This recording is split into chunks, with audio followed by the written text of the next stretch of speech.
విద్యుత్ ఛార్జీలు పెంచి ప్రజలపై పెనుభారం మోపిన చంద్రబాబు ప్రజలను అడ్డంగా మోసం చేశారని మాజీ మంత్రి కారుమూరి వెంకట నాగేశ్వరరావు విమర్శించారు. పశ్చిమ గోదావరి జిల్లా తణుకు వైఎస్ఆర్సీపీ కార్యాలయంలో ఆదివారం నిర్వహించిన విలేకరుల సమావేశంలో ఆయన మాట్లాడారు. ఎన్నికల ముందు తమ ప్రభుత్వం అధికారంలోకి వచ్చిన తరువాత నాణ్యమైన విద్యుత్తు అందిస్తామని, విద్యుత్ ఛార్జీలను పెంచబోవాలని, అవసరమైతే తగ్గించేందుకు చూస్తానని హామీ తొంగలోకి తొక్కి రాష్ట్ర వ్యాప్తంగా నేడు 15,000 కోట్ల భారాన్ని ప్రజలపై మోపారని దుయ్యబట్టారు. ఎన్నికల ముందు బాబు షూరిటీ భవిష్యత్ గ్యారంటీ అని వదలగొట్టానని, కానీ నేడు బాబు షూరిటీ వీరబోధుడు గ్యారంటీ అన్నట్లుగా ఉందని ప్రజలు మిమ్మల్ని హేళన చేస్తున్నారని అన్నారు. మాజీ ముఖ్యమంత్రి వైఎస్ జగన్మోహన్ రెడ్డి ఇచ్చిన సంక్షేమం నిలిపేశావు, నువ్వు చెప్పిన సూపర్ 6 అమలు చేయలేకపోయావు, ఇదేనా నీ 40 ఏళ్ల ఇండస్ట్రీ అని ప్రశ్నించారు. నిత్యావసర సరుకులు ధరలతో పాటు ఫీజు రియంబర్స్మెంట్ రైతులకు ఇస్తానని 20,000 రైతు భరోసా ఇవ్వకపోవడం దుర్మార్గమన్నారు. సోషల్ మీడియా ద్వారా తమ అభిమాన నేత వైఎస్ జగన్మోహన్ రెడ్డికి అండగా నిలుస్తున్న వారి పట్ల పోలీసుల వేధింపులు పెరిగిపోయాయని, అభ్యంతర పోస్టులు పెట్టిన వారిని సైతం వేధిస్తుండటం, కేసులు నమోదు చేస్తుండటం ఎక్కడైనా మానుకోవాలని హితవు పలికారు.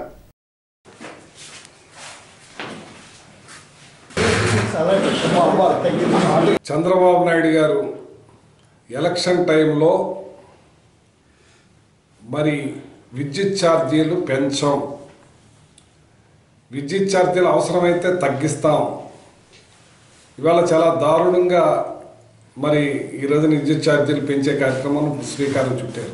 ఈ కూటమి ప్రభుత్వ అబద్ధాలతోటి మొన్న గద్దెనెక్కి అన్ని అబద్ధాలే, ఒక్కటి కాదు, టోటల్గా అబద్ధం చెప్పి సూపర్ 6 అని అదని చెప్పి అబద్ధాలు చెప్పి, ముఖ్యంగా కరెంటు విషయంలో ప్రత్యేకంగా అబద్ధాలు చెప్పి అధికారంలోకి వచ్చారు. 6 నెలలు గడవక ముందే మళ్ళీ ఛార్జీలు పెంచేస్తామని చెప్పి దీపావళి పండుగ నుండి రాష్ట్రానికి 6,072,86,00,000 భారం మోపిన దీని తాజాగా మరో 412 కోట్ల రూపాయలు, అంటే ప్రతి యూనిట్పై 92 రూపాయలు భారం మోపుతున్నారు. చాలా దారుణంగా దుర్మార్గంగా మరి ఈ పేద ప్రజలని మోసం చేసి వంచి ఇవాళ ఈ కరెంటు విషయంలో దారుణంగా ఈ నెలలోనే 15,400 కోట్ల రూపాయలని భారం మోపేస్తున్నారు. మొత్తం కరెంటుని తగ్గిస్తాను, నేను పెంచను, అవసరమైతే తగ్గిస్తాను, నా టైంలోనే నేను సోలార్ తీసుకొచ్చాను, విండ్ పవర్ తీసుకొచ్చాను, అంచేత అవసరమైతే మీరే సోలార్ ఏర్పాటు చేసి మీరే సంపద సృష్టించుకునేలా గ్రిడ్ ద్వారా పవర్ని మీరే అమ్ముకునేటట్టు చేస్తాను, మీకు లాభం కల్పిస్తానని ఒక్క మాట కాదు, నోటికి ఏదొస్తే అది మీరు చెప్పి ఇవాళ అధికారంలో రాగానే మరి 15,000 కోట్ల రూపాయలు భారం మోపి ఇవాళ సామాన్యులే కాదు, పెద్దవాళ్లే కాదు, అందరికీ కూడా భారం మోపే కార్యక్రమం చేస్తున్నారు. మీరు ఏంటి ఈ ప్రభుత్వ పాలన? ఓ పక్క అరాచకాలు, ఓ పక్కన దుర్మార్గాలు, ఓ పక్కన దోపిడీలు, దోచుకో పంచుకో. ఎవరిచ్చారు మీ హక్కు? ఇవాళ ప్రజలు మీకు ఓటేసి గెలిపించింది ఎందుకని? మీ మాటలు నమ్మి, మీ మాటలకు మోసపోయి మీరు ఏదో మంచి చేస్తారనుకుంటే ఇవాళ నయ్యి వంచిన రైతులకి 9 గంటల కరెంటే లేదు, సరిగ్గా ఇచ్చే పరిస్థితి లేకుండా, అలాగే మరి ఇవాళ వాళ్ళకి ఏదో 20,000 రూపాయలు ఇస్తానని రైతు భరోసా మేము 13,500 ఇచ్చేవాళ్ళం పంట వేసుకునే ముందే, దాని ఊసే లేదు, ఇన్పుట్ సబ్సిడీ లేదు. ఈ కరెంటు పాలన మోపితే ఆ రైతులు ఏమైపోతారు? ఇప్పుడు ఓ పక్కన వర్షాలు, ఓ పక్కన ధాన్యం కొనేవాడు నాదుడు లేడు. అటువంటి పరిస్థితుల్లో మీరు ఇలాంటి కరెంటు ఛార్జీలు అన్నీ కూడా వాళ్ళ మీద మోపితే ఎక్కడి నుంచి భరిస్తారని నేను అడుగుతున్నాను. ఇవాళ మీరు చూసుకోండి, చంద్రబాబు హయాంలో డిస్కౌంట్లో అప్పు వార్షిక వృద్ధి 23,088% ఉండగా వైఎస్ జగన్ హయాంలో కేవలం 7.28%. జగన్మోహన్ రెడ్డి గారికి మీకు ఎంత వ్యత్యాసం ఉందని చెప్పి మిమ్మల్ని అడుగుతా ఉన్నాను. తణుకు ఆర్సీఎం చర్చిలో జరుగుతున్న నిర్మల మాత మహోత్సవ కార్యక్రమం తణుకు శాసనసభ్యులు ఆర్మిల రాధాకృష్ణ పాల్గొని శుభాకాంక్షలు తెలిపారు. చర్చి ఫాదర్ ప్రతినిధులు ఈ కార్యక్రమంలో పాల్గొన్నారు. తణుకు ప్రొహిబిషన్ అండ్ ఎక్సైజ్ శాఖ ఆదివారం నిర్వహించిన దాడులలో తణుకు మండలం వేల్పూర్ గ్రామానికి చెందిన తటవర్తి మల్లికార్జునరావు అనే వ్యక్తిని బెల్ట్ షాప్ నిర్వహిస్తున్న కారణంగా అరెస్టు చేశామని, అతని వద్ద నుండి 8 మద్యం బాటిళ్లను స్వాధీనం చేసుకున్నారు. ఈ దాడులలో ఎస్ఐ బి లక్ష్మి సిబ్బంది పాల్గొన్నారు. బెల్ట్ షాపులు నిర్వహిస్తే కఠిన చర్యలు తీసుకుంటామని ఈ సందర్భంగా తణుకు ప్రొహిబిషన్ ఎక్సైజ్ శాఖ ఇన్స్పెక్టర్ ఎస్ మణికంఠరెడ్డి తెలిపారు. తణుకు మండల పట్టణ విశ్వ బ్రాహ్మణ సంఘం వారిచే కార్తీక వన సమారాధన కార్యక్రమం క్షత్రియ కళ్యాణ మండపంలో నిర్వహించారు. సంఘ అధ్యక్షుడు మందరపు నాగమనోహర్, స్వర్ణకార సంఘ అధ్యక్షుడు నాగమల్లి సాంబశివరావు, కార్యదర్శి కోరుమిల్లి సుబ్బారావు, కోశాధికారి వెండి శ్రీను, పెదపాటి గోపాలకృష్ణ ప్రసాద్, తమిళ శ్రీను, మందరపు సత్యనారాయణ, సాయిబాబా, పొడుగు రామాచారి తదితరులు పాల్గొన్నారు. పోరాడి సాధించుకున్న భవన నిర్మాణ సంక్షేమ బోర్డు పరిరక్షణకు కార్మికులు ఐక్యంగా ఉద్యమించాలని వేల్పూర్ బిల్డింగ్ వర్కర్స్ యూనియన్ గౌరవాధ్యక్షులు బల్ల చెనవీరభద్రరావు పిలుపునిచ్చారు. బిల్డింగ్ వర్కర్స్ యూనియన్ సమావేశం వేల్పూర్ పార్వతీదేవి ఆలయ ప్రాంగణంలో యూనియన్ అధ్యక్షులు ఆర్ మల్లికార్జునరావు అధ్యక్షతన జరిగింది. ఈ సందర్భంగా కార్మిక శాఖ మంజూరు చేసిన గుర్తింపు కార్డులను మరియు యూనియన్లో సభ్యులుగా ఉన్న కార్మికుడు భార్య లేదా కుమార్తెకు ప్రసవం అయిన సందర్భంగా యూనియన్ ద్వారా బేబీ కిట్లు కానుకగా అందించారు. కార్యక్రమంలో వీరవల్లి వెంకన్న, వాటాల నాగేశ్వరరావు, సొరపల్లి రామకృష్ణ, గొల్లపల్లి రాజా, పిల్లి పరమేశ్వరరావు, విప్పర్తి రవీంద్ర, గుడిమెట్ల రాధాకృష్ణ, గరికిపట్టి మహేష్ తదితరులు పాల్గొన్నారు. ప్రపంచ ఎయిడ్స్ దినం సందర్భంగా వేల్పూర్ ప్రాథమిక ఆరోగ్య కేంద్రం పరిధిలోని అన్ని గ్రామాల్లో ఎయిడ్స్ వ్యాధి నివారణ కొరకు అవగాహన ర్యాలీ నిర్వహించారు.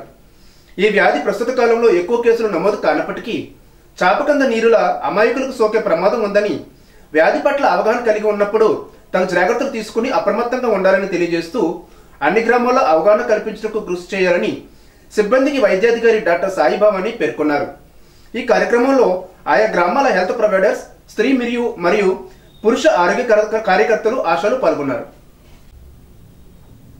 రాష్ట్రంలో ఎన్డీఏ ప్రభుత్వం ప్రతిష్టాత్మకంగా నిర్వహించబోయే డిఎస్సి పరీక్షలకు హాజరయ్యే పాలకులు నియోజకవర్గంలోని నిరుద్యోగ యువతి యువకులకు ధర్మారావు ఫౌండేషన్ ఆధ్వర్యంలో ఉచిత శిక్షణ ఇవ్వనున్నారు. పలువురు ఉపాధ్యాయులు ఇచ్చిన మంచి సూచనలతో నిరుద్యోగ యువకులకు మేలు జరిగేలా త్వరలో శిక్షణ కార్యక్రమాన్ని ప్రారంభిస్తామని ధర్మారావు ఫౌండేషన్ సభ్యులు తెలిపారు. ఇటువంటి శిక్షణ కార్యక్రమాన్ని కూడా జరపాలని కొందరు వచ్చి కోరినందున ఏర్పాటు చేయడం జరిగిందన్నారు.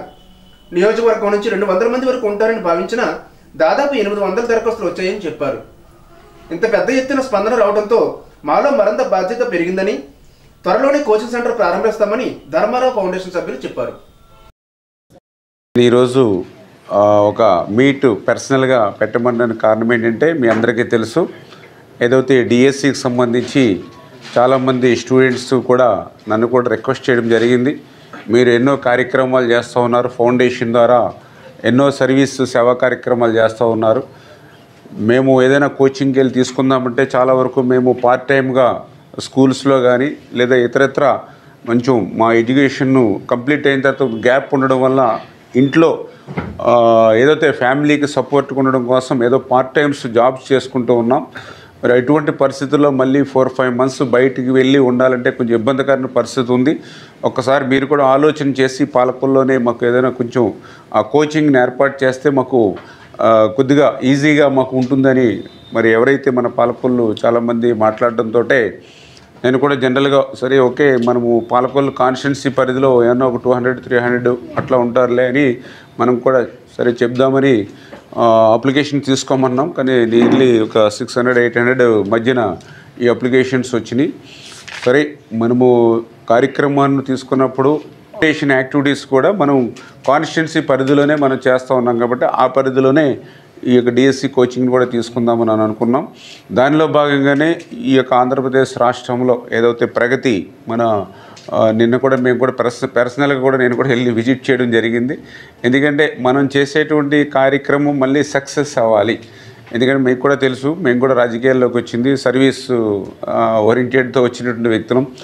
2005 నుంచి కూడా మన సేవా కార్యక్రమాలు ఎమ్మెల్యే కాకముందు నుంచి కూడా మనం చేస్తూ ఉన్నాం. మనం ఏ కార్యక్రమం చేసినా కూడా సక్సెస్ఫుల్గానే మరి ఆ కార్యక్రమం చేస్తాం అనే విషయం కూడా మీ అందరికీ తెలుసు.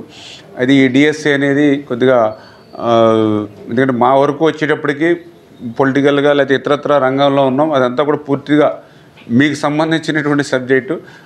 కోచింగ్లో ఎట్లా సక్సెస్ అవుతున్నారు యవనగడ్డ అని చెప్పి నేను కూడా పర్సనల్గా వెళ్ళి విజిట్ చేసి నేను కూడా 2-3 అవర్స్ అక్కడ స్పెండ్ చేయడం జరిగింది. ఏదైతే ఆ ప్రగతి కోచింగ్ ఏదైతే ఉందో వాళ్ళు ఆల్రెడీ బాగా ఎస్టాబ్లిష్డ్, ఇందులో బాగా 90% జాబ్స్ వాళ్ళే రీచ్ అవుతున్నటువంటి పరిస్థితి ఉంది కాబట్టి వాళ్ళకి సంబంధించినటువంటి స్టడీ మెటీరియల్ కానీ వాళ్ళు ఏ రకంగా పిల్లలకి గైడ్ చేస్తూ ఉన్నారు, కోచింగ్ ఇస్తూ ఉన్నారు అనేటువంటిది కూడా వాళ్ళ ద్వారా మనం తీసుకోగలిగితే బాగా ఉపయోగకరంగా ఉంటుందనే ఉద్దేశంతో వాళ్ళని కూడా హెల్ప్ చేయమని అడిగాం. వాళ్ళు కూడా దానికి అంగీకరించి ఏదైతే మనం స్టార్ట్ చేస్తే పూర్ణ గారు కూడా వచ్చి ఆయన కూడా వీక్లీ వన్స్ అవసరం అయితే వచ్చి మనకి ఎట్లా నడుస్తూ ఉంది, ఇంకా ఏమన్నా మనం ఇంకా అడిషనల్గా ఏమన్నా యాడ్ చేసుకోవాలా, లేకపోతే మనకు సజెషన్స్ ఇవన్నీ కూడా ఆయన కూడా ఇచ్చి ఎప్పటికప్పుడు డిఎస్సిని సక్సెస్ఫుల్గా అంటే మన అవనిగడ్డ ప్రగతిలో ఏ రకంగా అయితే మరి కోచింగ్ జరుగుతుందో అదేవిధంగా మీకు జరిగేటువంటి విధంగా మీకు మరింత మంచి పేరు వచ్చేటువంటి విధంగా చేసేటువంటి బాధ్యత నాదని చెప్పి ఆయన పూర్ణ గారు కూడా మనకి చెప్పడం జరిగింది. ఇప్పుడు కాసేపు విరామం.